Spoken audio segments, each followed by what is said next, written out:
السلام علیکم ورحمۃ اللہ وبرکاتہ۔ الحمدللہ رب العالمین والصلاة والسلام علی سید الانبیاء والمرسلین وعلی آلہ وصحبہ اجمعین ومن تبعہم بإحسان الی یوم الدین، اما بعد۔ معزز ناظرین، عزیز طلباء اور طالبات، سیرت کورس کا 12واں ایپیسوڈ آج آپ کی خدمت میں پیش کیا جا رہا ہے۔ پچھلے ایپیسوڈ میں ایک زبان لڑکھڑانے کی وجہ سے ایک سبقت لسانی ہو گئی، ایک غلطی ہو گئی۔ اللہ کے رسول صلی اللہ علیہ وسلم کی زوجہ محترمہ ام المومنین حضرت عائشہ صدیقہ رضی اللہ تعالیٰ عنہا کے اوپر جو منافقین نے جھوٹی تہمت لگائی تھی، اس سلسلے میں حضرت عائشہ کی براءت میں قرآن کریم کی جو 10 آیتیں نازل ہوئیں، ان کے بعد 3 مسلمانوں کے اوپر یعنی حد جاری کی گئی، الزام لگانے کی، تہمت لگانے کی جو حد ہے 80 کوڑے۔ تو اس میں نے ایک نام لے لیا حضرت زینب بنت جہش کا۔ حضرت زینب بنت جہش یہ اللہ کے رسول صلی اللہ علیہ وسلم کی زوجہ محترمہ ام المومنین تھیں۔ ان کی بہن حمنہ بنت جہش کے اوپر حد لگائی گئی تھی۔ تو حمنہ بنت جہش کے بجائے غلطی سے میری زبان سے حضرت زینب کا نام نکل گیا تھا۔ میں اس غلطی پر رجوع بھی کرتا ہوں اور ان تمام لوگوں کا شکریہ ادا کرتا ہوں جنہوں نے اس جانب توجہ دلائی، اور ظاہر ہے کہ یہ ایک سبقت لسانی تھی، ورنہ کتاب میں بھی یہی لکھا ہے اور صحیح بھی یہی ہے کہ حضرت حمنہ بنت جہش ہی ان لوگوں میں سے تھی جن پر حد نافذ کی گئی تھی۔ آج آگے بڑھتے ہیں۔ غزوہ احزاب کے بعد اب جزیرۃ العرب کے اندر، عربین پیننسولا کے اندر مسلمانوں کے حالات جو ہے وہ بہت مضبوط ہو چکے تھے، اور مسلمانوں کی جو طاقت تھی اب اس کو پورے عرب نے ایک طریقے سے تسلیم کر لیا گیا تھا۔ اسی دوران اللہ کے نبی صلی اللہ علیہ وسلم نے ایک خواب دیکھا۔ خواب میں آپ نے یہ دیکھا کہ آپ اور آپ کے صحابہ مسجد حرام میں داخل ہو رہے ہیں، اور آپ خانہ کعبہ کی کنجی اپنے ہاتھوں میں لیتے ہیں اور صحابہ کے ساتھ اللہ کے گھر کا طواف کرتے ہیں اور عمرہ کرتے ہیں۔ پھر آپ کے کچھ صحابہ نے اپنے سر کے بال مڈا لیے، کچھ لوگوں نے کٹوا لیے۔ اللہ کے رسول نے اپنا یہ خواب جب اپنے صحابہ کو بتایا تو صحابہ کرام بہت خوش ہوئے، اور انہوں نے یہ سمجھا کہ شاید اس سال ہمیں مکہ معظمہ میں داخلہ نصیب ہوگا، مکہ معظمہ ہمیں جانے کی توفیق ملے گی۔ اللہ کے رسول نے اپنے صحابہ کو بتایا کہ ہم عمرہ کرنے کے لیے مدینہ سے نکلیں گے، تو آپ کے صحابہ بھی سفر کے لیے تیار ہو گئے۔ مدینہ سے اللہ کے رسول صلی اللہ علیہ وسلم 1 ذی القعدہ سن 6 ہجری کو روانہ ہوئے۔ آپ کے ساتھ تقریباً 1400 صحابہ کرام تھے۔ یہ وہی صحابہ تھے جو آگے چل کر کے جنہوں نے بیعت رضوان کی تھی۔ راستے میں آپ کو معلوم ہوا کہ بنو کعب ابن لوئی نے آپ سے مقابلہ کرنے کے لیے بہت سارے قبائل کو اکٹھا کر لیا ہے، مگر اللہ کے رسول کا چونکہ ارادہ عمرہ کرنے کا تھا اور کوئی جنگ یا لڑائی کے مقصد سے آپ نہیں نکلے تھے، اور ہتھیار وغیرہ بھی لے کر کے نہیں نکلے تھے، جو تلواریں آپ کے ساتھ تھی سب میانوں کے اندر تھی، اس لیے آپ نے ٹکراؤ کا راستہ نہ اپناتے ہوئے ان سے کترا کر کے اپنا سفر جاری رکھا۔ مکے کے اندر قریش کے لوگوں کو جب معلوم ہوا کہ اللہ کے رسول صلی اللہ علیہ وسلم اور صحابہ کرام عمرہ کرنے کے مقصد سے مکہ آنے والے ہیں، تو ان لوگوں نے ایک میٹنگ کی اور اپنی مجلس شورا طلب کی، اور یہ طے کیا کہ ہمیں ہر حال میں مسلمانوں کو اللہ کے گھر میں آنے سے روکنا ہے اور انہیں طواف کرنے، عمرہ کرنے نہیں دینا ہے۔ جب اللہ کے نبی صلی اللہ علیہ وسلم حدیبیہ نام کے مقام پر، حدیبیہ نام کی جگہ پر پہنچے، تو بدیل ابن ورقہ جس کا تعلق قبیلہ بنو خزاعہ سے تھا، انہوں نے آ کر کے اللہ کے رسول کو قریش کے ارادوں کی خبر دی کہ وہ لوگ آپ کو طواف کرنا نہیں دینا چاہتے ہیں اور آپ کو ہر حال میں روکنا چاہتے ہیں۔ اللہ کے رسول صلی اللہ علیہ وسلم نے صاف فرما دیا کہ ہم کسی سے لڑنے نہیں آئے ہیں، قریش کے لوگ ہمارے درمیان سے ہٹ جائیں، اور اگر لڑائی کے سوا انہیں کچھ اور منظور نہیں ہے تو اس ذات کی قسم جس کے ہاتھ میں میری جان ہے، میں اپنے دین کے معاملے میں اس وقت تک لڑتا رہوں گا جب تک میری گردن سر سے جدا نہ ہو جائے، میرا سر نہ کٹ جائے، یا جب تک اللہ تعالیٰ کا دین نافذ نہ ہو جائے۔ اس کے بعد قریش کے لوگوں نے اپنے میسنجر کے طور پر، اپنے ڈیلیگیٹ کے طور پر، اپنے ایلچی کے طور پر پہلے بنو کنانہ کے ایک آدمی حلیس ابن علقمہ کو بھیجا۔ یہ جب آئے تو انہوں نے دیکھا کہ اللہ کے نبی صلی اللہ علیہ وسلم اور صحابہ کے پاس قربانی کے جانور ہے، جو عمرہ کرنے کے لیے یا حج کرنے کے لیے لوگ جاتے تھے تو جو جانور لے کر کے جاتے تھے ان پر باقاعدہ جو ہے ان نشان بنے ہوتے تھے، اور یہ علامت اور یہ انڈیکیشنز اس میں ہوتے تھے کہ یہ ہدی کے جانور ہیں، یہ قربانی کے جانور ہیں۔ تو ان جانوروں کو دیکھ کر کے حلیس جو تھے یہ واپس چلے گئے اور جا کر کے اپنی قوم کو سمجھانے لگے کہ یہ لوگ عمرہ کرنے کے مقصد سے آئے ہیں اور ان کے ساتھ ہدی کے جانور ہیں، قربانی کے جانور ہیں، ان کو مت روکو۔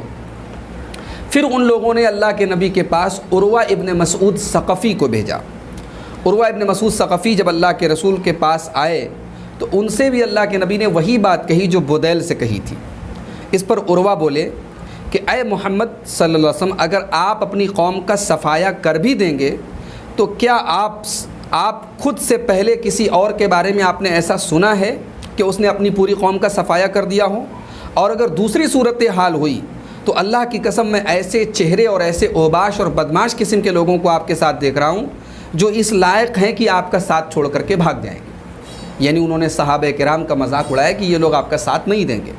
اس پر حضرت ابو بکر صدیق وہیں پر موجود تھے، انہوں نے بڑے غصے میں کہا عروہ سے کہ اے لات کی شرمگاہ کو چوسنے والے، یعنی یہ بڑا ہی ان کے زبان کے حساب سے کہہ دیجئے کہ ایک بہت خطرناک قسم کی گالی بھی تھی۔ حضرت ابو بکر صدیق رضی اللہ تعالیٰ عنہ نے اس کی اس بری حرکت پر عروہ ابن مسعود کی اور اس کے اس سخت جملے پر انہوں نے ایک سخت جو ہے جواب دیا اور کہا کہ جا کے تم اپنے جو معبود ہے، تمہارا جھوٹا معبود لات کی شرمگاہ جا کر کے تم چوسو، تمہیں کیا لگتا ہے کہ ہم اللہ کے رسول کو چھوڑ کر کے بھاگ جائیں گے؟ اس کے بعد عروہ اور اللہ کے نبی کے درمیان کافی دیر تک بات چیت ہوتی رہی۔ واپس جانے کے بعد عروہ ابن مسعود نے اپنی قوم سے قریش کے لوگوں سے جو بات بتائی ہے اس میں اللہ کے نبی کے صحابہ کی جو اللہ کے نبی سے جو صحابہ کی محبت تھی اس کا بھی اس نے تذکرہ کیا۔ اس نے کہا کہ اے میری قوم کے لوگوں، اللہ کی قسم میں بہت بڑے بڑے بادشاہوں کے پاس گیا، قیصر و کسریٰ کے پاس گیا، نجاشی کے پاس گیا، واللہ ما رأیت ملکا یعظمہ اصحابہ ما یعظم اصحاب محمد۔ میں نے کسی بھی بادشاہ کی اتنی تعظیم نہیں دیکھی کہ اس کے ساتھی اس کی اتنی تعظیم کرتے ہوں جتنی محمد صلی اللہ علیہ وسلم کے صحابہ آپ کی کرتے ہیں۔ واللہ ان تنخم نخامۃ الا وقعت فی کف رجل منہ، اگر ان کے منہ سے تھوک بھی نکل جائے، وہ تھوک بھی دیں تو ان کے صحابہ میں سے کوئی اپنا ہاتھ آگے بڑھا لیتا ہے اور اللہ کے رسول کے لعاب کو اور آپ کے تھوک کو اپنے چہرے پر اور اپنے بدن پہ مل لیتا ہے۔ اور اتنا ہی نہیں، وَإِذَا أَمَرَهُمْ ابْتَدَرُوا،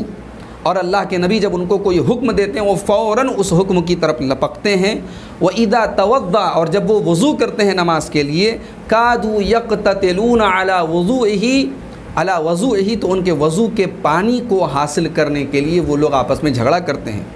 وَإِذَا تَكَلَّمَ، اور اللہ کے نبی جب بات کرتے ہیں، خَفَضُوا أَصْوَاتَهُمْ عِنْدَهُ، تو وہ ان کے صحابہ اپنی آواز پست رکھتے ہیں۔ وَمَا يُحِدُّونَ إِلَيْهِ النَّظَرَ، اور وہ اللہ کے نبی کی طرف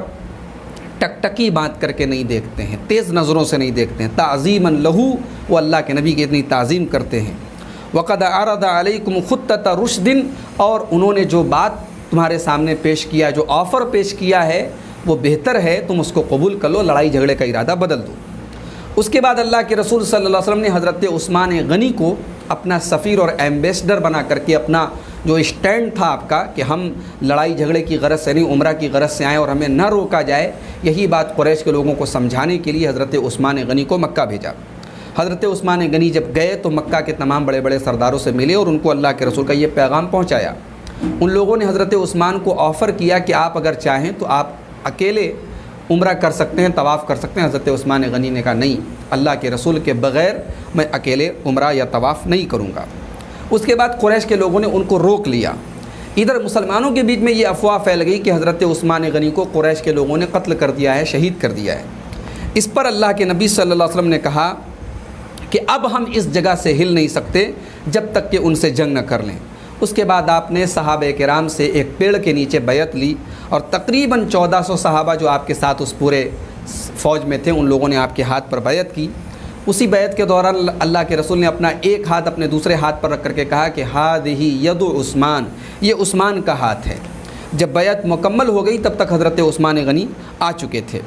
اس بیعت کا نام بیعت الرضوان ہے، اور اللہ تعالیٰ نے سورۃ الفتح کی آیت نمبر 18 میں اس کا تذکرہ کیا ہے، اور اس بیعت میں جتنے لوگ شامل تھے سب سے اللہ تعالیٰ نے اپنی رضا کا اعلان کیا۔ اللہ نے فرمایا لقد رضی اللہ عن المؤمنین اذ یبایعونک تحت الشجرہ، اللہ تبارک و تعالیٰ ان مومنوں سے راضی ہو گیا جو آپ سے درخت کے نیچے، پیڑ کے نیچے بیعت کر رہے تھے۔ بہرحال قریش کے لوگوں نے صورتحال کی سچویشن کی نزاکت کو سمجھتے ہوئے یہ طے کر لیا کہ اللہ کے رسول سے صلح کر لی جائے۔ تو صلح کی بات کرنے کے لیے انہوں نے سہیل ابن عمرو کو اللہ کے رسول صلی اللہ علیہ وسلم کے پاس بھیجا۔ سہیل نے کافی دیر تک اللہ کے نبی کے ساتھ گفتگو کی، اور آخر یہ طے ہو گیا کہ صلح ہوگی۔ صلح جو ہوئی اس کی جو دفعات تھیں، جو آرٹیکلز تھے صلح کے اندر، جو چیزیں طے ہوئیں وہ کیا تھی؟ نمبر 1، اللہ کے رسول اس سال مکہ میں داخل نہیں ہوں گے، ایسے ہی واپس چلے جائیں گے۔ اگلے سال مسلمان مکہ آئیں گے اور 3 دن قیام کریں گے، ان کے ساتھ سواری کا ہتھیار ہوگا، میانوں کے اندر تلوار رہے گی، اور ان سے کسی قسم کی مکہ والے کوئی چھیڑ چھاڑ نہیں کریں گے۔ نمبر 2، 10 سال تک دونوں فریق آپس میں جنگ بند رکھیں گے، اور اس عرصے میں لوگ بالکل سیف رہیں گے اور کوئی کسی پر ہاتھ نہیں اٹھائے گا۔ نمبر 3، جو محمد صلی اللہ علیہ وسلم کے عہد و پیمان میں، ان کے ایگریمنٹ میں شامل ہونا چاہے گا وہ ہو جائے گا، اور جو قریش کے ایگریمنٹ میں شامل ہونا چاہے گا، ان کا الائی ہونا چاہے گا، وہ ہو سکے گا۔ جو قبیلہ جس پارٹی کا الائی ہوگا وہ اس کا ایک پارٹ مانا جائے گا، اس کا ایک حصہ مانا جائے گا، اور ایسے کسی قبیلے پر زیادتی ہوئی تو خود اس پارٹی پر زیادتی مانی جائے گی۔ نمبر 4، قریش کا جو آدمی اپنے سرپرست کی، اپنے گارجین کی اجازت کے بغیر بھاگ کر کے اللہ کے رسول کے پاس جائے گا، اللہ کے رسول صلی اللہ علیہ وسلم سے واپس کر دیں گے۔ لیکن اللہ کے رسول صلی اللہ علیہ وسلم کے ساتھیوں میں سے اگر کوئی شخص پناہ لینے کی غرض سے بھاگ کر کے قریش کے پاس جائے گا تو قریش اسے واپس نہیں کریں گے۔ اس کے بعد اللہ کے نبی صلی اللہ علیہ وسلم نے اس معاہدے کو، اس صلح نامہ کو ریٹن میں لکھنے کے لیے، تحریر میں لکھنے کے لیے حضرت علی کو بلایا اور کہا کہ اسے لکھ دو، اور پھر املا کرایا بسم اللہ الرحمن الرحیم، شروع اللہ کے نام سے جو رحمان رحیم ہے۔ اس پر سہیل نے کہا کہ بھئی ہم رحمان کو نہیں جانتے، ہم ہمیشہ بسم کا اللہم لکھتے تھے، یہی لکھوائیے۔ تو اللہ کے رسول نے حضرت علی کو حکم دیا کہ یہی لکھو، بسم کا اللہم۔ اس کے بعد آپ نے یہ املا کرایا کہ یہ وہ بات ہے جس پر محمد الرسول اللہ نے مصالحت کی، طے کیا۔ اس پر سہیل نے کہا کہ اگر ہم آپ کو اللہ کا رسول جانتے تو پھر ہم آپ کو اللہ کے گھر سے کیوں روکتے اور کیوں جنگ کرتے آپ سے؟ آپ محمد الرسول اللہ مت لکھوائیے، آپ محمد ابن عبداللہ لکھوائیے۔ اس پر اللہ کے رسول نے فرمایا کہ میں اللہ کا رسول ہوں اگرچہ تم لوگ جھٹلاؤ۔ اس کے بعد آپ نے حضرت علی سے کہا کہ محمد ابن عبداللہ لکھ دو اور رسول اللہ کا لفظ مٹا دو۔ حضرت علی نے گوارہ نہیں کیا کہ محمد الرسول اللہ لکھ کر کے وہ اس کو مٹائیں، تو اللہ کے نبی نے ان سے پوچھ کر کے خود اس لفظ کو مٹایا، اور اس کے بعد پورا ڈاکومنٹ، پوری دستاویز لکھ دی گئی۔ ابھی یہ ڈاکومنٹ لکھا ہی جا رہا تھا کہ سہیل ابن عمرو کا جو بیٹا تھا، ان کا نام ابو جندل تھا، یہ مسلمان تھے اور ان کو قید کر کے رکھا تھا مشرکین نے۔ یہ بیڑیوں میں جکڑے ہوئے آئے اور آتے ہی مسلمانوں کے صف میں چلے گئے۔ سہیل نے کہا یہ پہلا آدمی ہے جس کے بارے میں آپ سے معاملہ طے کرتا ہوں، آپ اسے واپس کر دیں کیونکہ صلح نامہ میں لکھا گیا ہے۔ اللہ کے نبی نے فرمایا کہ ابھی تو تحریر مکمل نہیں ہوئی ہے، تو اس پر سہیل نے کہا تب میں آپ سے کسی بات پر صلح نہیں کروں گا۔ اللہ کے نبی صلی اللہ علیہ وسلم فرمایا کہ اچھا تم اس کو میری خاطر چھوڑ دو۔ سہیل نے کہا نہیں، میں اس کو آپ کی خاطر بھی نہیں چھوڑوں گا۔ اس کے بعد سہیل نے ابو جندل کے چہرے پر تھپڑ لگایا اور مشرکین کی طرف واپس کرنے کے لیے ان کے کرتے کا گلا پکڑ کر کے گھسیٹا۔ حضرت ابو جندل زور سے چلانے لگے کہ مسلمانوں، کیا مجھے مشرکوں کی طرف لوٹایا جائے گا تاکہ میں اپنے دین کے متعلق فتنے میں ڈال دیا جاؤں، آزمائش میں ڈال دیا جاؤں؟ اس پر اللہ کے نبی نے فرمایا کہ ابو جندل صبر کرو اور اسے باعث ثواب سمجھو، اللہ تعالیٰ تمہارے لیے اور تمہارے ساتھ جو دوسرے کمزور مسلمان ہیں مکہ میں، ان کے لیے بہت جلد اللہ تعالیٰ کشادگی اور پناہ کی جگہ بنائے گا۔ اس کے بعد اللہ کے رسول نے فرمایا کہ چونکہ ہم قریش سے صلح کر چکے ہیں اور ہم نے ان کو اللہ کے نام پر ان سے ایگریمنٹ اور وعدہ کر لیا ہے، اس لیے یہ وعدہ ہم نہیں توڑ سکتے۔ صلح کے بعد اللہ کے نبی نے صحابہ کو حکم دیا کہ اپنے اپنے جانوروں کی قربانی کر لو اور اپنے اپنے بال مڑوا دو، لیکن صحابہ اس صلح کو لے کر کے بہت جذبات میں تھے، بہت غصے میں تھے۔ صحابہ میں سے کوئی صحابی نہیں اٹھا جس نے اپنے بال کٹوائے اور اپنے جانوروں کی قربانی کی ہو۔ اللہ کے رسول پریشان ہو گئے۔ اس سفر میں اتفاق سے آپ کے ساتھ ام المومنین حضرت ام سلمہ رضی اللہ تعالیٰ عنہ تھیں۔ اللہ کے نبی کو جب انہوں نے ٹینشن میں دیکھا تو انہوں نے پوچھا کہ یا رسول اللہ کیا بات ہے؟ اللہ کے نبی نے سارا معاملہ ان کو سنایا تو انہوں نے بڑی بہترین رائے دی۔ انہوں نے کہا کہ اے اللہ کے رسول آپ اٹھیے، آپ اپنے جانور کی قربانی کیجیے اور آپ اپنے بال کو مڑوا لیجیے، اس کے بعد آپ کے سارے صحابہ ایسا ہی کریں گے۔ حدیث کے الفاظ ہیں کہ اللہ کے رسول نے ایسا ہی کیا، اور جیسے ہی آپ نے اپنے جانور کی قربانی کی اور آپ نے اپنا بال مڑوایا، سارے صحابہ نے اس کے بعد قربانی بھی کر لی اور اپنے اپنے بال مڑوا لیے یا کٹوا لیے۔ صحابہ کرام کی اکثریت اس صلح سے جو ہے یعنی ظاہری طور پر اس صلح کو اپنے حق میں نہیں سمجھ رہی تھی، مگر حقیقت میں یہ صلح مسلمانوں کے فیور میں تھی۔ اس کا سب سے بڑا فائدہ یہ ہوا کہ قریش کے لوگ جو ابھی تک اللہ کے رسول اور صحابہ کو تسلیم نہیں کر رہے تھے،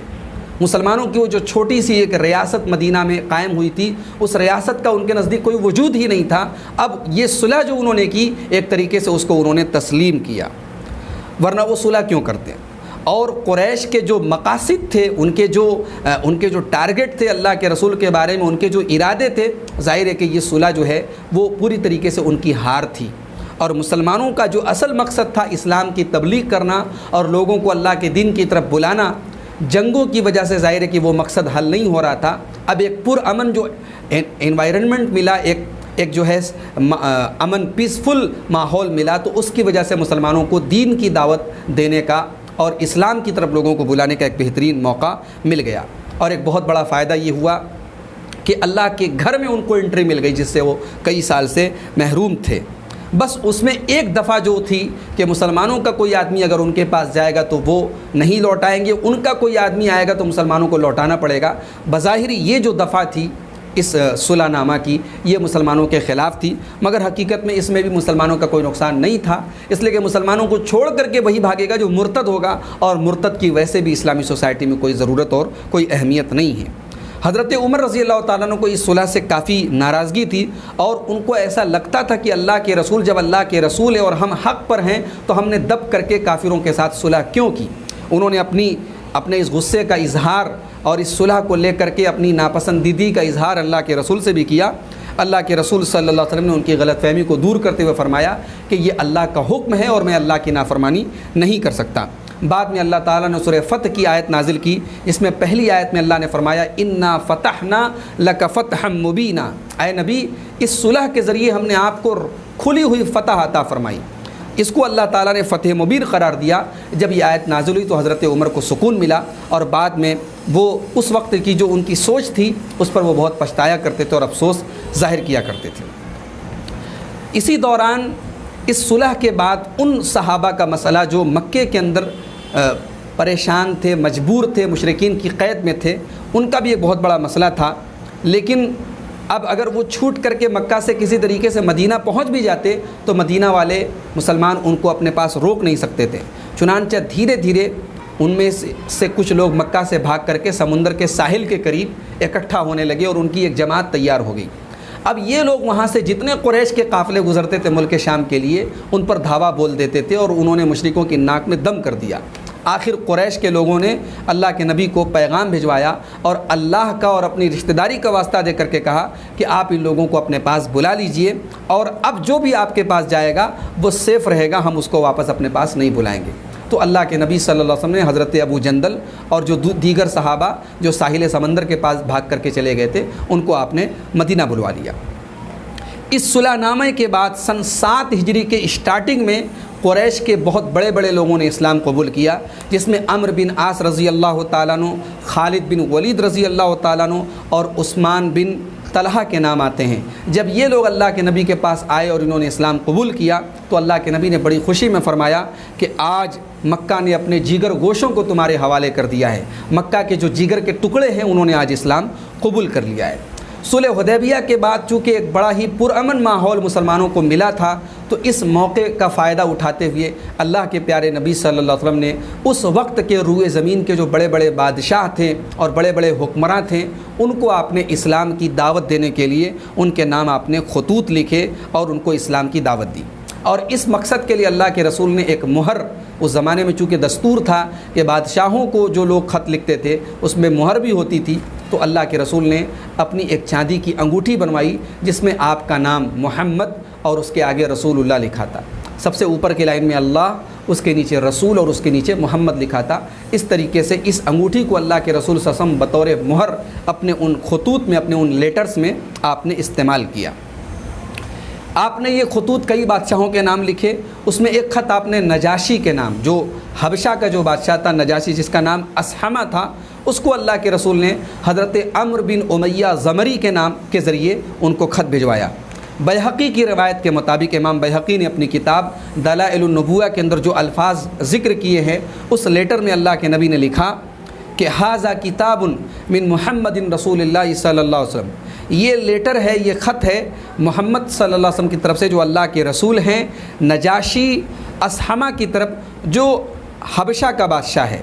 سلام علی من اتبع الہدی، سلام ہو اس انسان کے اوپر جو ہدایت کی پیروی کرے، وآمن باللہ ورسولہ، اور اللہ اور اس کے رسول پر ایمان لائے، وشہد ان لا الہ الا اللہ وحدہ لا شریک لہ، اور جو گواہی دے کہ اللہ کے سوا کوئی معبود نہیں اور اللہ کا کوئی شریک نہیں۔ لم یتخذ صاحبۃ ولا ولدا، اللہ تعالیٰ نے نہ تو کوئی بیوی بنائی ہے نہ اس کی کوئی اولاد ہے۔ وان محمدا عبدہ ورسولہ، اور محمد صلی اللہ علیہ وسلم اس کے بندے اور رسول ہیں۔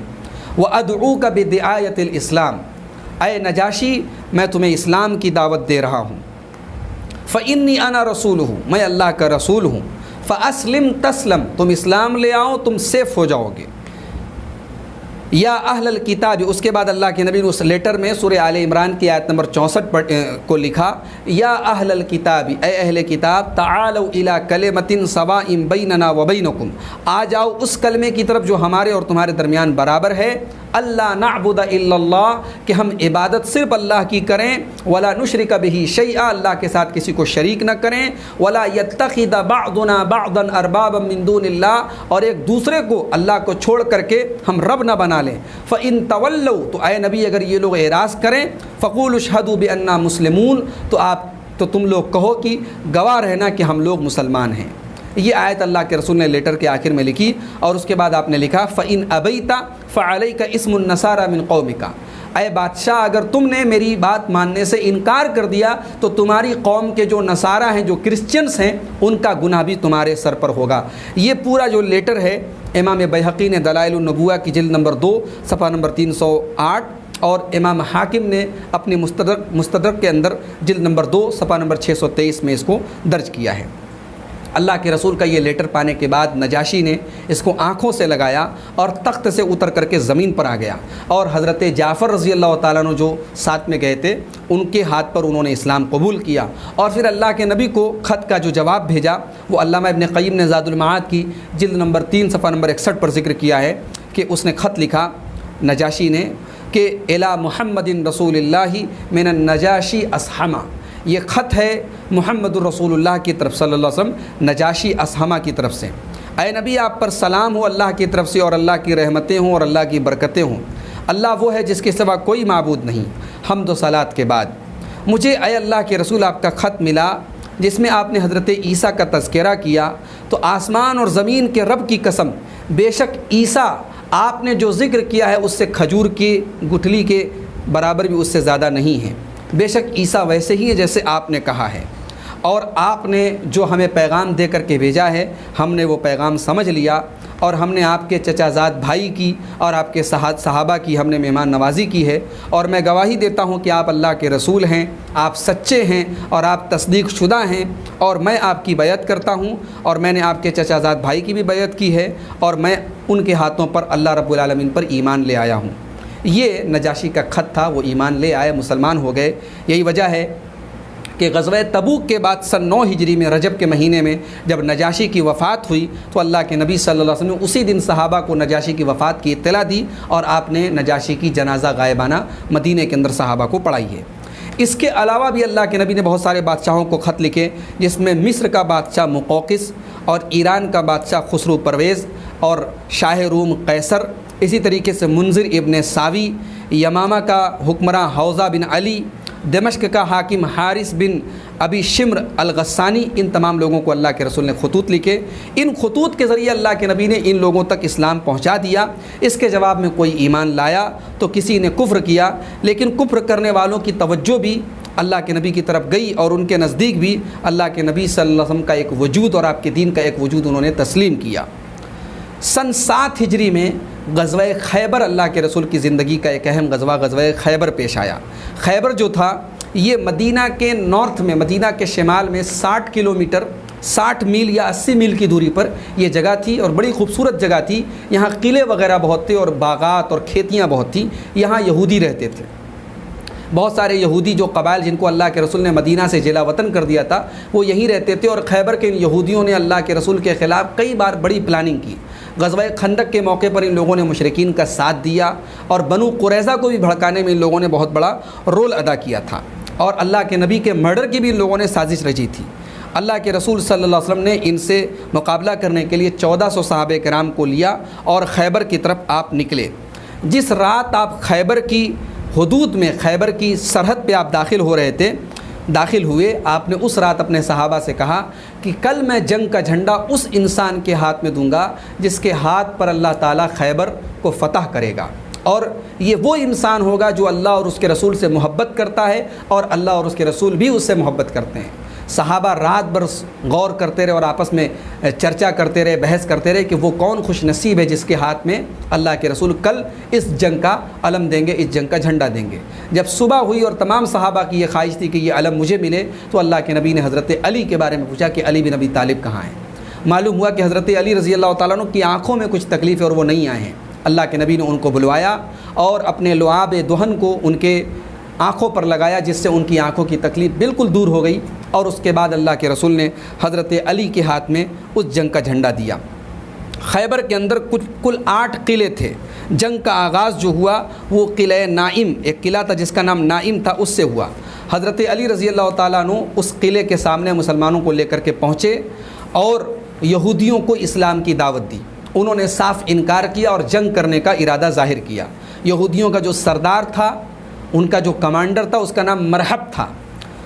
وہ جو ہے مسلمانوں کے سامنے آیا اور اس نے مقابلے کی دعوت دی۔ مسلمانوں تلوار لے کر کے بڑے تکبر کے ساتھ مرحب آیا اور اس نے کہا قد علمت خیبر انی مرحب شاک السلاح بطل مجرب اذ الحروب اقبلت تلحب۔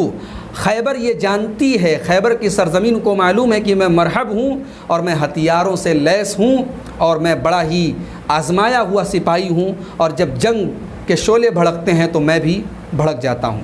اس نے یہ اشعار پڑھے اور بڑے تکبر کے ساتھ اپنی تلوار کو ہوا میں لہرایا۔ اس کے مقابلے میں مسلمانوں کی طرف سے حضرت سلمہ ابن اکوع کے چچا حضرت عامر گئے اور دونوں نے ایک دوسرے پر حملہ کیا، لیکن حضرت عامر زخمی ہو گئے۔ اس کے بعد حضرت علی آگے بڑھے اور حضرت علی نے بھی شعر پڑھا انا الذی سمتنی امی حیدرا کلیس غابات کریہ المنظرا اوفیہم بالساء کیل السندرا۔ کہا کہ میں وہ ہوں جس کی ماں نے اس کا نام حیدر رکھا ہے۔ حضرت علی کا ایک نام حیدر بھی تھا اور حیدر کے معنی عربی میں شیر ہوتے ہیں، تو کہا کہ میں وہ ہوں جس کی ماں نے اس کا نام حیدر رکھا ہے، اور میں جنگل کے جو شیر ہوتا ہے اس کی طرح ہی بھیانک اور خوفناک ہوں اپنے دشمن کے لیے، اور میں سا کے بدلے میں ایک پورے نیزے کا جو ناپ ہوتا ہے وہ میں دیتا ہوں، یعنی شیر کے لیے میں سوا شیر ہوں۔ یہ شعر انہوں نے پڑھا اور اس کے بعد مرحب کے سر پر ایسی تلوار ماری کہ وہ وہیں ڈھیر ہو گیا، اور پھر حضرت علی کے ہاتھوں خیبر کا قلعہ فتح ہو گیا۔ وہ قلعہ بھی فتح اور اس کے بعد دھیرے دھیرے تمام قلعے فتح ہو گئے۔ اللہ کے نبی صلی اللہ علیہ وسلم نے یہودیوں کو جلا وطن کرنے کا ارادہ کیا تھا، مگر یہودیوں نے ریکویسٹ کی کہ اللہ کے نبی اے محمد ہمیں اس علاقے میں، سرزمین میں رہنے دیجئے، ہم کھیتی کریں گے، دیکھ ریکھ کریں گے، کیونکہ اس شہر کی اور اس علاقے کی معلومات ہمیں زیادہ ہے۔ چونکہ اللہ کے رسول اور صحابہ کے پاس اتنے غلام اور اتنے ورکرز نہیں تھے جو وہاں کی کھیتی باڑی اور وہاں کی زمینوں کی دیکھ بھال کر سکیں، اس لیے اللہ کے نبی نے یہ طے کیا کہ یہودی وہیں رہیں گے اور جو پیداوار ہوگی وہ آدھی مسلمانوں کو دیں گے اور آدھی خود رکھیں گے۔ اللہ کے رسول صلی اللہ علیہ وسلم نے یہ ایگریمنٹ ان کے ساتھ کر لیا۔ خیبر کی فتح کے بعد اللہ کے رسول کی زندگی کا ایک بڑا حادثہ یہ ہوا کہ سلام ابن مشکم نام کا ایک یہودی تھا، اس کی بیوی زینب بنت حارث نے اللہ کے رسول کو بکرے کا گوشت بھنا ہوا بھجوایا، اور اس کو کسی نے بتایا تھا کہ اللہ کے رسول کو دست کا جو گوشت ہوتا ہے وہ بہت پسند ہے، تو اس نے خاص طور سے اس دست کے گوشت میں اچھا خاصا زہر ملایا اور وہ بھنا ہوا گوشت اللہ کے رسول کے پاس بھجوایا۔ اللہ کے رسول صلی اللہ علیہ وسلم نے دست کا وہ جو ٹکڑا تھا اس گوشت کا ایک ٹکڑا اٹھا کر کے ابھی آپ نے چبایا تھا، لیکن ابھی آپ نے نگلا نہیں تھا کہ آپ نے اسے تھوک دیا اور آپ نے فرمایا کہ یہ ہڈی مجھے بتا رہی ہے کہ اس میں زہر ملایا گیا ہے۔ جب زینب کو بلایا گیا اور اس سے پوچھا گیا تو اس نے اقرار کیا اور کہا کہ میں نے سوچا کہ اگر یہ بادشاہ ہے، اگر یہ دنیا کے عام بادشاہوں کی طرح ایک بادشاہ ہے تو ہمیں اس سے راحت مل جائے گی، اور اگر یہ اللہ کے نبی ہیں تو انہیں خبر دے دی جائے گی۔ اللہ کے رسول نے اس عورت کو معاف کر دیا، مگر اسی گوشت کو آپ کے ایک صحابی حضرت بشر بن برا ابن معرور نے کھایا اور فوراً اسی موقع پر ان کی شہادت ہو گئی، ان کا انتقال ہو گیا، تو اس کے قصاص کے طور پر اس عورت کو قتل کیا گیا۔ غزوہ خیبر میں جو مختلف قلعوں کو فتح کرنے میں جو لڑائیاں ہوئیں، ان تمام لڑائیوں میں تقریباً 16 مسلمان شہید ہوئے اور یہودیوں کی طرف سے لگ بھگ 93 لوگ قتل ہوئے۔ تو یہ تھی آج کے یعنی ایپیسوڈ نمبر 12 کی ڈیٹیل اور تفصیلات، جس میں ہم نے صلح حدیبیہ کے بارے میں تفصیلات دیکھی، اور اسی طریقے سے ہم نے غزوہ خیبر کے بارے میں